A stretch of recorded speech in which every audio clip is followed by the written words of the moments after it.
জামিন লাভ কৰিব নেকি জুবিন হত্যাৰ অন্যতম অভিযুক্ত শ্যাম কানু মহন্তই নে কাৰাগাৰৰ বন্ধ কোঠৰীতে দিন কটাবলগীয়া হ'ব শ্যাম কানুৱে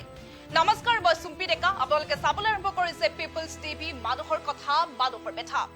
আজি দেশৰ সৰ্বোচ্চ ন্যায়ালয়ৰ দুজনীয়া বিচাৰপীঠত জুবিন হত্যাৰ অন্যতম অভিযুক্ত শ্যাম কানু মহন্তৰ জামিন আবেদনৰ শুনানি সম্পন্ন হয় আৰু দুজনীয়া বিচাৰপীঠে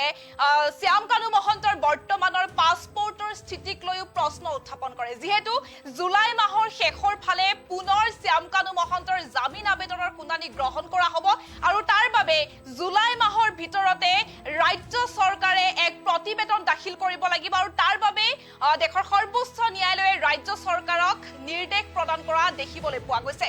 যেটো জুবিন হত্যাৰ অন্যতম অভিযুক্ত শ্যাম কানু মহন্তই পূৰ্বতেও বিশেষ ফাৰ্ষ্ট টেক আদালতত জামিনৰ বাবে আবেদন কৰিছিল আৰু বিশেষ ফাৰ্ষ্ট টেক আদালতে শ্যাম কানুৰ জামিন নাকচ কৰিছিল আৰু তাৰ পিছতে নিম্ন আদালতক প্ৰত্যাহ্বান জনাই শ্যাম কানু মহন্ত দ্বাৰস্থ হৈছিল গুৱাহাটী উচ্চ ন্যায়ালয়ৰ আৰু পৰৱৰ্তী সময়ত গুৱাহাটী উচ্চ ন্যায়ালয়ে শ্যাম কানু মহন্তৰ জামিন আবেদন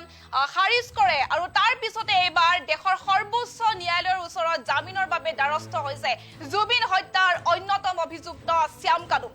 যেহেতু দুজনীয়া বিচাৰপীঠত আজি শ্যাম কানু মহন্তৰ জামিন আবেদনৰ শুনানি সম্পন্ন হৈছে আৰু জুলাই মাহৰ ভিতৰতে অৰ্থাৎ জুলাই মাহৰ শেষৰ ফালে শ্যাম কানু মহন্তৰ পৰৱৰ্তী শুনানিও গ্ৰহণ কৰা হ'ব আৰু তাৰ বাবে ৰাজ্য চৰকাৰে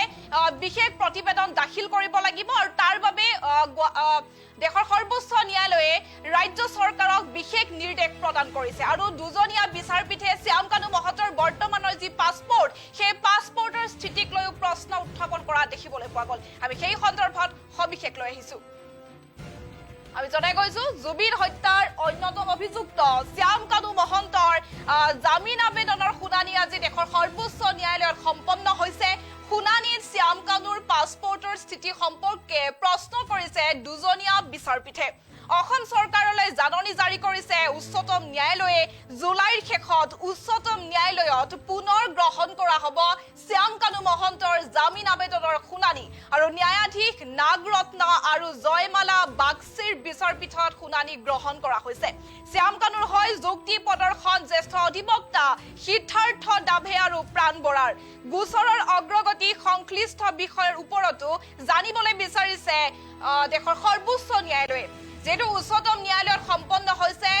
জুবিন হত্যাৰ অন্যতম অভিযুক্ত শ্যাম কানু মহন্তৰ জামিন আবেদনৰ এক গুৰুত্বপূৰ্ণ শুনানি আৰু এই শুনানিৰ সময়ত আদালতে কেতবোৰ অতি গুৰুত্বপূৰ্ণ প্ৰশ্ন উত্থাপন কৰাৰ লগতে অসম চৰকাৰলৈকো জাননী জাৰি কৰিছে যে সমগ্ৰ বিষয়টোক লৈ এটা তীব্ৰ আইনী তৎপৰতা প্ৰত্যক্ষ কৰা হৈছে আৰু উক্ত গোচৰটোৰ বৰ্তমানৰ অগ্ৰগতি কি পৰ্যায়ত আছে ইয়াৰ সৈতে সংলগ্ন অন্যান্য প্ৰাসংগিক বিষয়সমূহৰ ওপৰতো বিতং তথ্য লাভ কৰিবলৈ আদালতে ইচ্ছা প্ৰকাশ কৰিছে আৰু শুনানিৰ অন্তত উচ্চতম ন্যায়ালয়ে সমগ্ৰ বিষয়টো সন্দৰ্ভত নিজৰ স্থিতি স্পষ্ট কৰিবলৈ অসম চৰকাৰলৈ আনুষ্ঠানিক জাননী জাৰি কৰিছে যে চৰকাৰে এই সন্দৰ্ভত কি প্ৰত্যুত্তৰ দিয়ে সেয়া আচলতে সময়ত লক্ষণীয় হৈ পৰিব আৰু আদালতত শ্যাম কানু মহন্তৰ পক্ষে তীব্ৰ আইনী যুঁজ দিছে দুগৰাকী বিশিষ্ট জ্যেষ্ঠ অধিবক্তাই শ্যাম কানু মহন্তৰ হৈ আদালতত শক্তিশালী যুক্তি প্ৰদৰ্শন কৰিছে জ্যেষ্ঠ অধিবক্তা সিদ্ধাৰ্থ ডাভে আৰু অধিবক্তা প্ৰাণ বৰাই তেওঁলোকে শ্যাম কানুৰ জামিন মঞ্জুৰ কৰাৰ সপক্ষে কেইবাটাও গুৰুত্বপূৰ্ণ আইনী পইণ্ট আদালতৰ মজিয়াত দাঙি ধৰিছে যিহেতু আমি জনাই গৈছো যে আজি দেশৰ সৰ্বোচ্চ ন্যায়ালয়ত সম্পন্ন হ'ল শ্যাম কানু মহন্তৰ জামিন আবেদনৰ শুনানিত শ্যাম কানুৰ পাছপোৰ্টৰ বৰ্তমানৰ স্থিতিৰ সম্পৰ্কে প্ৰশ্ন কৰিছে দুজনীয়া বিচাৰপীঠে আৰু তাৰ বাহিৰেও অসম চৰকাৰলৈ জাননী জাৰি কৰিছে উচ্চতম ন্যায়ালয়ে জুলাইৰ শেষত উচ্চতম ন্যায়ালয়ত যেহেতু পুনৰ গ্ৰহণ কৰা হ'ব শ্যাম কানু মহন্তৰ জামিন আবেদনৰ শুনানি ন্যায়াধীশ নাগৰত্ন আৰু জয়মালা বাগচিৰ বিচাৰপীঠত এই শুনানি গ্ৰহণ কৰা হৈছে আৰু শ্যাম কানুৰ হৈ যুক্তি প্ৰদৰ্শন কৰিছে জ্যেষ্ঠ অধিবক্তা সিদ্ধাৰ্থ ডাভে আৰু প্ৰাণ বৰাই গোচৰৰ অগ্ৰগতি সংশ্লিষ্ট বিষয়ৰ ওপৰতো জানিবলৈ বিচাৰিছে দেশৰ সৰ্বোচ্চ ন্যায়ালয়ে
যেহেতু আমি জনাই গৈছো যে আজি দেশৰ সৰ্বোচ্চ ন্যায়ালয়ত সম্পন্ন হৈছে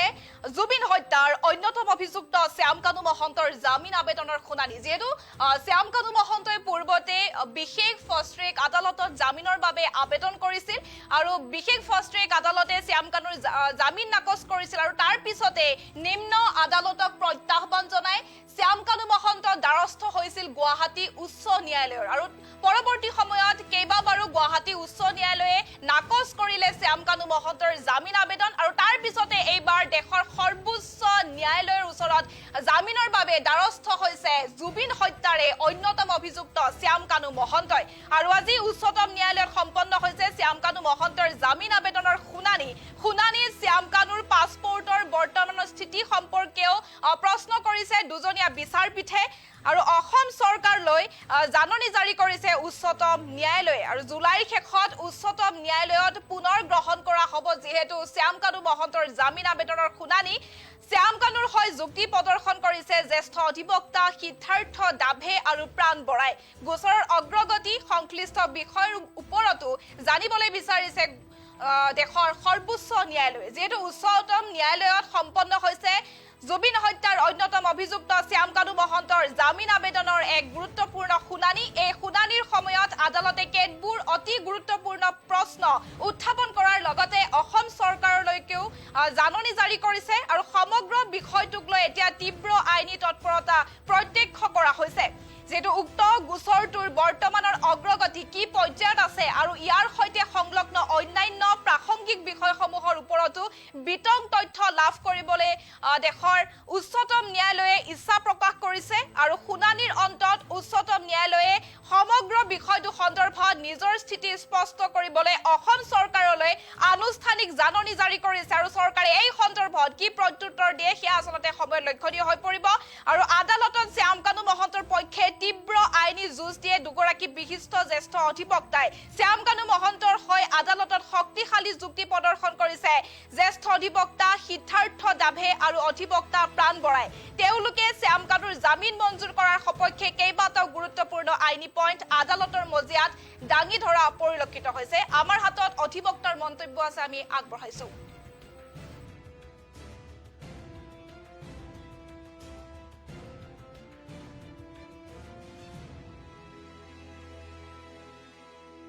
নাগৰত্ন আৰু জাষ্টিছ জয়মালা বাগচীৰ সন্মুখত লিষ্ট হৈছিলে। তাতে দুটা প্ৰশ্নই সোধা গৈছিল যে তেওঁৰ পাছপোৰ্টখন ক'ত আছে আৰু ফ্লাইট ৰিস্ক মানে তেওঁ পলাই যোৱাৰ চান্সটো আছে সেইটোৰ উত্তৰ বিচাৰিছিলে। তাৰ উত্তৰটো এইটোৱে আছিলে যে যেতিয়া আপোনাৰ ইনভেষ্টিগেটিং অথৰিটি ডক্টৰ ৰজি কলিতাই লেটাৰ পঠাইছিলে শ্যাম কানু মহন্তক, তাতে আমি লিখিছিলোঁ যে আমাৰ ওচৰত পইচা নাই, এতিয়া আমাৰ বেংক একাউণ্টবোৰ ফ্ৰিজ কৰা গৈছে, চ' আমি আহিম কেনেকৈ, আমি ইনভেষ্টিগেশ্যনত কোঅপাৰেট কৰিব খুজিছোঁ। চ' আমি কেতিয়াও পলোৱা নাই, নম্বৰ 1। আৰু নম্বৰ 2, আমাৰ যোনখন পাছপোৰ্ট আছে সেইখন অলৰেডি ইনভেষ্টিগেটিং অথৰিটিৰ লগত আমি অলৰেডি ছাবমিট কৰি থৈছোঁ। চ' আমাৰ পলোৱাৰ একো স্ক'প নাই। এই দুটা কুৱেশ্যনতে আমি উত্তৰ দিছোঁ আৰু তাৰপিছত অনাৰেবল সুপ্ৰিম কোৰ্টে আপোনাৰ ন'টিচ ইছ্যু কৰিছে আৰু জুলাইৰ শেষত আপোনাৰ ডেট দিব। হয়, অনলি ষ্টেট অফ আছাম আৰু আমাৰ অসমৰ AG sir Devajit Lon Saikia sir appear হৈছে অনলাইন গুৱাহাটীৰ পৰা মষ্ট প্ৰবেবলি। জুলাই শেষত ৰিটাৰ্ণেবল ডেট দিছে, ন'টিচ ইছ্যু কৰিছে। ত' এতিয়া ষ্টেটে নিজৰ ৰিপ্লাই ফাইল কৰিব এইটোত। ইমানেই আজি বাছ 5 মিনিটৰো হিয়াৰিং হোৱা নাই। আজি মেটাৰটো আপোনাৰ জাষ্টিছ নাগৰত্ন আৰু জাষ্টিছ জয়মালা বাগচীৰ সন্মুখত লিষ্ট হৈছিলে। তাতে দুটা প্ৰশ্নই সোধা গৈছিল যে তেওঁৰ পাছপোৰ্টখন ক'ত আছে আৰু ফ্লাইট ৰিস্ক মানে তেওঁ পলাই যোৱাৰ চান্সটো আছে সেইটোৰ উত্তৰ বিচাৰিছিলে। তাৰ উত্তৰটো এইটোৱে আছিলে যে যেতিয়া আপোনাৰ ইনভেষ্টিগেটিং অথৰিটি ডক্টৰ ৰজি কলিতাই লেটাৰ পঠাইছিলে শ্যাম কানু মহন্তক, তাতে আমি লিখিছিলোঁ যে আমাৰ ওচৰত পইচা নাই, এতিয়া আমাৰ বেংক একাউণ্টবোৰ ফ্ৰিজ কৰা গৈছে, চ' আমি আহিম কেনেকৈ, আমি ইনভেষ্টিগেশ্যনত কোঅপাৰেট কৰিব খুজিছোঁ। চ' আমি কেতিয়াও পলোৱা নাই, নম্বৰ 1। আৰু নম্বৰ 2, আমাৰ যোনখন পাছপোৰ্ট আছে সেইখন অলৰেডি ইনভেষ্টিগেটিং অথৰিটিৰ লগত আমি অলৰেডি ছাবমিট কৰি থৈছোঁ। চ' আমাৰ পলোৱাৰ একো স্ক'প নাই। এই দুটা কুৱেশ্যনতে আমি উত্তৰ দিছোঁ আৰু তাৰপিছত অনাৰেবল সুপ্ৰিম কোৰ্টে আপোনাৰ ন'টিচ ইছ্যু কৰিছে আৰু জুলাইৰ শেষত আপোনাৰ ডেট দিব। হয়, অনলি ষ্টেট অফ আছাম আৰু আমাৰ অসমৰ AG sir Devajit Lon Saikia sir appear হৈছে অনলাইন গুৱাহাটীৰ পৰা মষ্ট প্ৰবেবলি। কোৰ্টে জুলাই শেষত শুনিব। জুলাই শেষত ৰিটাৰ্ণেবল ডেট দিছে, নটিচ ইছ্যু কৰিছে। তো এতিয়া ষ্টেটে নিজৰ ৰিপ্লাই ফাইল কৰিব এইটোত। ইমানে আজি বাছ 5 মিনিটৰো হিয়াৰিং হোৱা নাই।